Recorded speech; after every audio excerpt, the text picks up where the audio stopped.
Let's take a look at this question. Which of the following will be included in an auditor's report on a special purpose financial statement not intended for general use? So what do you have to do when it's not intended for general use?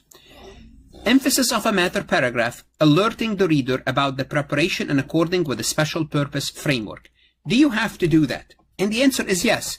If it's not for general use, if it's for regulatory use, or if it's specifically between you and that particular party, you have to emphasize this matter in a paragraph. So if somebody get their hands on the report, they would say, hold on a second, we can't use it because it's not intended for general use. And that will be shown in the emphasis of a matter paragraph.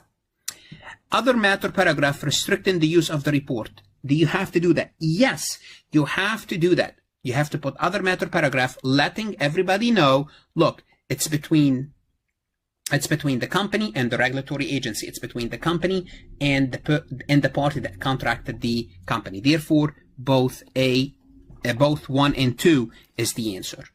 Want to see more CPA exam multiple choice questions solved step by step?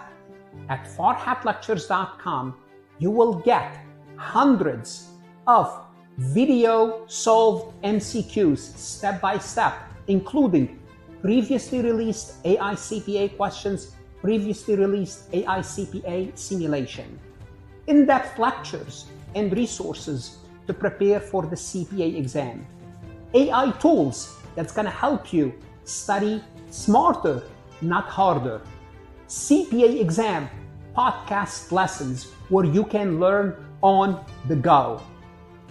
And also you will get the personal guidance of support of Farhat and his team.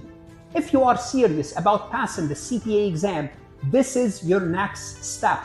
Visit the website farhatlectures.com, start your free trial, and I hope to see you on the website.